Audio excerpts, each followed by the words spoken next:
Applying paste onto your PCBs and panels is the most important step when it comes to electronics manufacturing. If you get your paste wrong, if it's not aligned very well, or if it's not evenly pasted or enough paste put on the board, then your results at the end of reflow is going to be dramatically reduced. If you get perfect paste, even if your assembly, whether it's a pick and place machine or by hand, is only marginally accurate and your reflow temperature profile is correct, you'll get a perfect board at the end. So I spend a lot of my time working on how to get my pasting as good as possible. I use very fine pitch stuff, 0.4mm, 0402, now 0201 components, and the biggest challenge I have, I'm using a manual stencil printer, as you can see here, but it really doesn't matter whether you're using frameless stencils, if you're using a framed stencil, or even a semi-automatic stencil printer. The biggest challenge I have, and most people have, is getting the stencil to sit perfectly flat on a PCB, on a panel. By the nature of this framed stencil, which you would assume would be very tight, it still actually bows. The weight of the frame on the stencil printer means that when it's sitting on the PCB, there's actually some gravity pushing it down, and you can normally tell by running your fingers along the stencil that it bows up as it hits the PCB and it bows back down. Now that bow might be very, very small, but if you consider that a lot of stencils these days are 0.1mm or 0.12mm, then that tiny little bow means that you're not getting good contact on your stencil directly onto your PCB. So when you paste and you pull the stencil up, it actually leaves paste in the apertures of the stencil and doesn't transfer onto the panel properly. When that happens in an assembly run, you end up with parts of your panel that need a massive amount of rework, and you end up with a reduced product count at the end. Now, stencil printers, especially manual ones like this, they're not fantastic. Every time you put a stencil into it and you tighten the knobs over here, you get a slightly different angle. You have height adjustment at the back to lift it up and down. There's no way of measuring whether it's straight or not, because we're talking about 20 microns, 30 microns of difference that could mean no paste on certain pads on a 0.4mm QFN. So I struggle a lot with trying to get my stencil perfectly aligned and perfectly flat. And generally there's a twist on the stencil, and sometimes I'll have corners that are perfectly flat against the stencil as far as I can tell, and then one corner where it's slightly out. And adjusting two knobs to get one corner right is very, very hard and time consuming. And then of course, as you paste and you put pressure down on the stencil and you lift up, that corner comes up and pulls paste off sometimes. I've been collaborating on this project with another maker from the Netherlands, Marius Heyer, I believe that's how you pronounce your surname, Marius. Sorry if I got it wrong. He's been working on a vacuum bed type system for a completely custom stencil printing machine, where I wanted to have something that would fit my existing manual system that other people could also implement on their manual system as well. And it's been great working with him on this project. So I've been trying to come up with a solution for this. I've tried lots of different things, but I've come up with something now that seems to be working really well.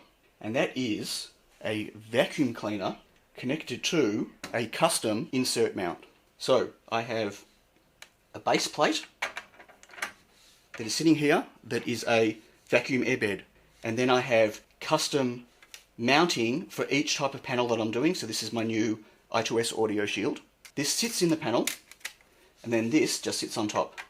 That way I only need one base, and I can just make different mounting brackets. I've got a little section here to lift it up. This doesn't even sit perfectly flat. Why? Because the panels are bowed. I often get panels from manufacturers where the way they shrink wrap them and then they sit them down on the silica gel on the bottom, they bow during shipping, during traveling. So you can see here, there's a pretty big bow on the PCB. If I try to use a normal system where I'm using little standoffs and using clamps to hold the corners, I'll never get that PCB straight.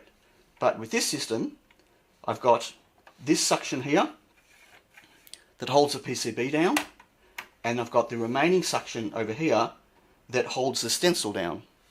So if I just drop the stencil here, as you can see, I can get quite a bit of movement with a tiny little bit of pressure with my fingers. Hardly anything, but we're talking about completely taking this off. If I just move it that much, 3/4 of the board is now not got stencil contact. It's a very small amount of movement. But check this out. Sorry about the noise.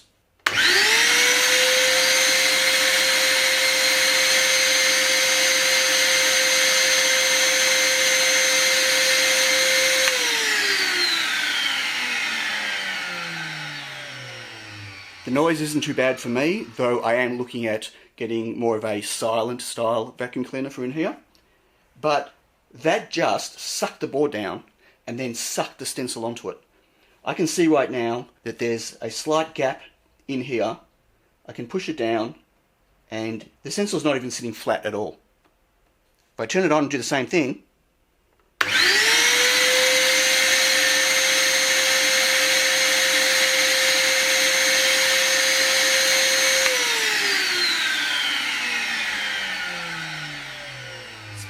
the vacuum sucks it down and puts it perfectly flat on the PCB. And I can see as the vacuum starts dissipating that the stencil starts lifting off.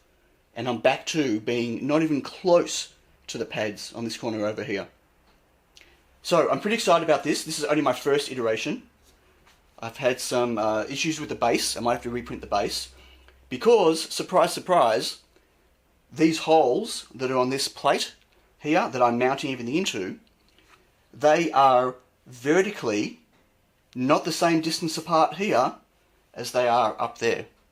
So my layout that I measured doesn't lock it into the bottom properly because there's a skew on the vertical lines that way. It seems nothing you get from China is ever straight. So I will print a new base at some point, but this works and this is working great. So now all I need to do is, for instance, print myself a version of that outside plate for my Tiny Pico panel, and that'll sit there, and then I'll still have suction on the side pulling the stencil down, and I'll have a complete vacuum inside here. I might also have some leakage on the side right now because I haven't glued this top panel in. It's currently screwed in place, but I want to add a little bit of glue in there once I'm sure that the bottom plate is going to stay. Technically I could make a bigger bottom plate for bigger panels or for longer PCBs. Right now I'm limited to how big I can print on my 3D printer. I would like to get myself a CNC so I can machine all of these. I think it would be a much nicer result machining these plates than doing a 3D print, especially when you get a little bit of give on the 3D printer. But this is working way better than my expectation. And this would technically work on any type of manual stencil printer, or more importantly, this will work on any non-framed stencil. So to just give you an example quickly, this on. The reason I need to use this for the example is I need the height over here to be flat. I'm going to just stick this stencil on once I turn the vacuum on and show you what happens.